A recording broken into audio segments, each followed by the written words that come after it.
Welcome into the Cowboys Report. I am Tom Downey. Loaded show. We'll talk James Robinson, Zeke, and yes, we'll talk Stefon Diggs drama at the end of today's show. But we are losing our sub battle again against the Giants. F. Marshy in the comments. 61-29 subs game this week. I know we're bigger than that small little Giants channel, but I don't like it when Marshall has success. So let's make that change. Hit that sub button for more free Cowboys YouTube videos. Let's dive into what several of you have asked about at the back end of our live show yesterday when the news came out, and in the comments on social media as well. James Robinson. Could he make sense for the Cowboys with their apparent need at the running back spot? Patriots cut Robinson on Monday, and Sports Illustrated suggests the Cowboys could look at Robinson for depth as a veteran option. Now, Robinson signed that was announced as a 2-year, $8 million contract, was really 2 years, $4 million, and didn't actually include any guaranteed money. And the reason why he was signed in the first place was to provide depth, but the Patriots worried about injury stuff, and that was the case at OTA's minicamp. Could not stay on the field, wasn't healthy, constantly banged up. Patriots said, okay, we're going to cut you. Goodbye. It's a pretty disappointing turn for what was once one of the better stories in all of the NFL back in 2020. Undrafted rookie free agent out of Illinois State, James Robinson, goes for 1,000 yards. Then the Jags go, you know what? We're still going to draft Travis Etienne in the first round. And then Etienne gets hurt. So Robinson's still the guy. He's got more like 13 games. He's up in the 700-plus yard number. Might go for 1,000 yards again. Here's his Achilles. Last year, phased out of the Jags offense fairly heavily. Jets trade for him when Breece Hall gets hurt. And then the Jets go, wow, he doesn't have the speed we need. And they basically don't play him. They give him 4 games in New York and then was just not a big factor at all. And I think the decline is what's the concern for James Robinson, because the Cowboys have former productive back on their roster in Ronald Jones, who also has seen decline on that level. I'm unconvinced that Robinson is an upgrade because I get 2020 was great. Got to be in the present, got to be in the here and now. And the regression has been very stark and obvious. And I just don't. I wonder if it's just more of the same. It's 6 of one, half a dozen of the other with what you currently have in your running back room, if maybe not quite as young, although it would also be fairly cheap. So we're going to go more here on Robinson, then Zeke, then Stefon Diggs. But would you sign him? Y for yes, N for no. This is today's pinned comment. So if that ad break happens to play here on YouTube, you can ignore the ad. Nobody cares. Go vote Y or N at the pinned comment. I'm not that interested in Robinson because I just don't know if he has enough left. The injuries clearly have begun to mount. And in most cases, there are always exceptions, but in most cases, the dudes getting cut in June on day 1 of minicamp are not really going to help contribute to your roster.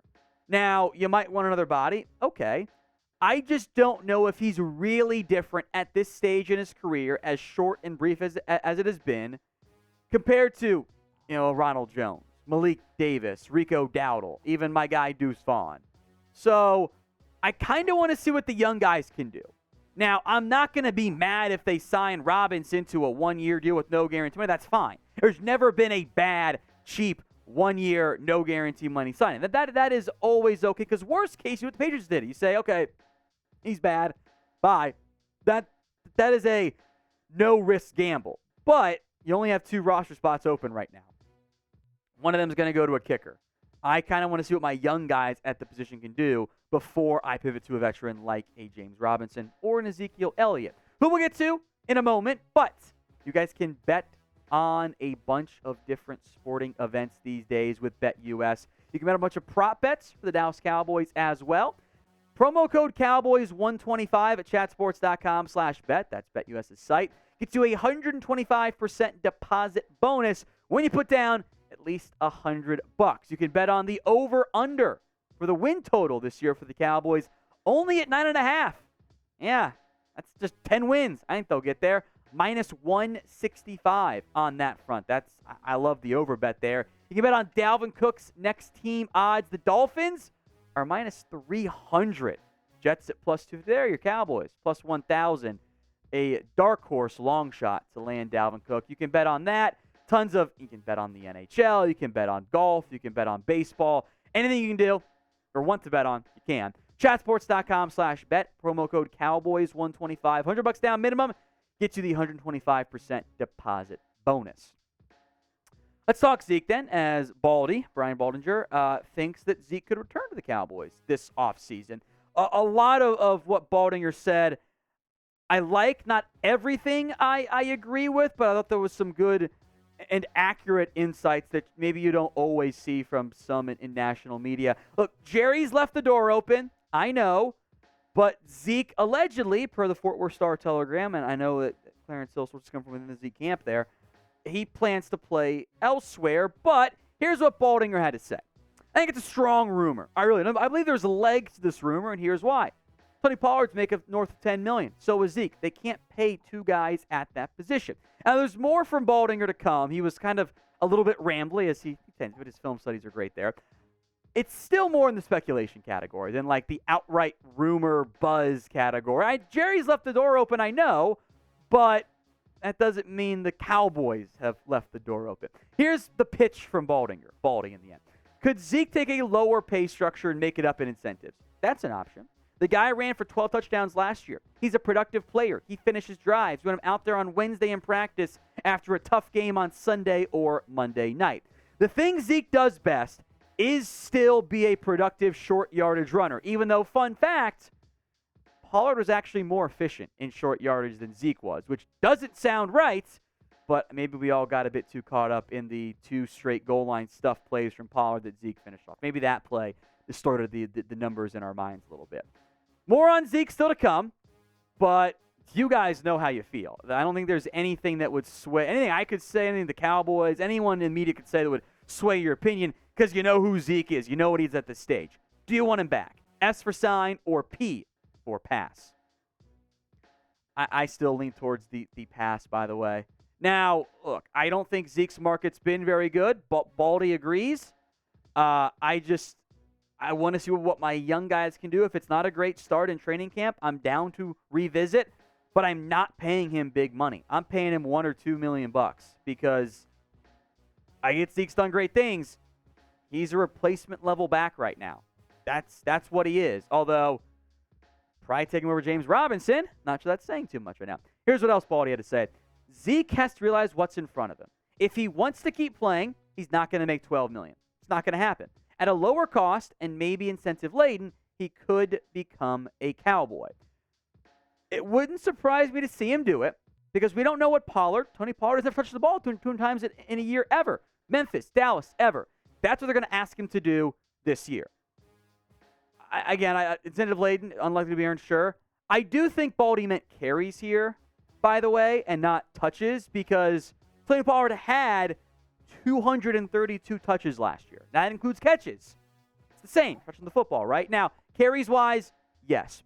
My issue here, and what I don't, and I'm not, the issue I have is we have heard that exact refrain.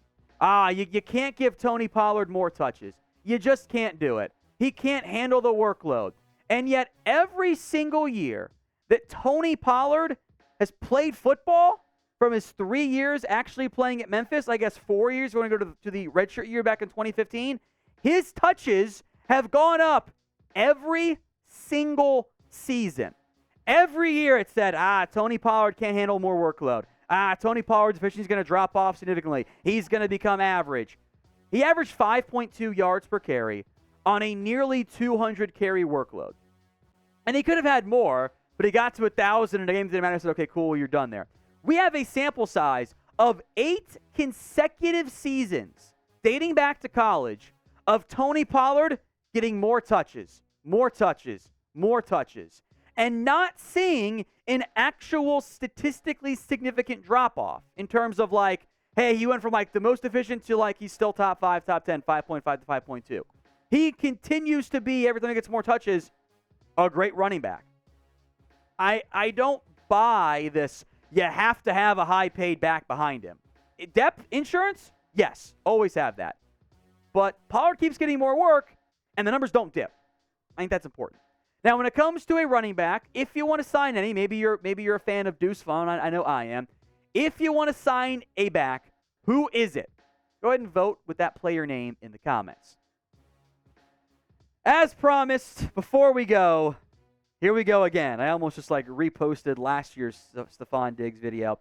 So, Stefon Diggs is apparently, but also maybe is, not present at Buffalo Bills minicamp. Now, this is noteworthy because Stefon Diggs, in large part because of the presence of Trevon Diggs in Dallas, has been linked to the Cowboys for multiple years now.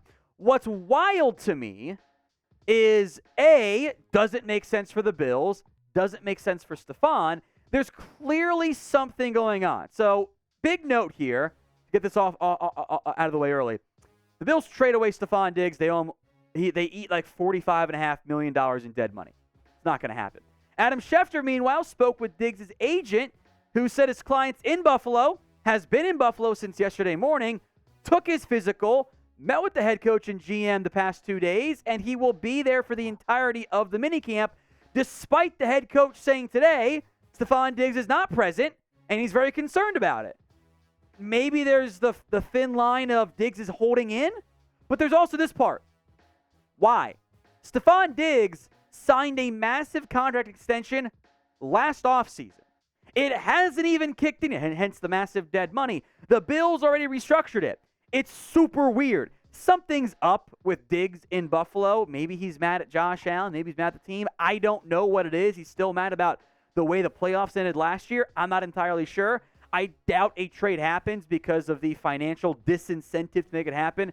The Bills would save $1 million over the next 2 years combined. Trading Diggs makes no sense. Not going to happen in Dallas. They have Cooks. They have Lamb. They have they have Gallup too. Also, this part, it's twice now. Just twice Stefon Diggs has been in a honestly not bad spot and become a bit of a diva. I don't know if you want that guy on your team. It's a very weird situation. I don't think he's going to request a trade, or that's what's going on. It doesn't make sense for the Bills to do it anyway, but that's weird, and I know that Cowboys fans are curious about it / want him in Dallas, so figured we would discuss it.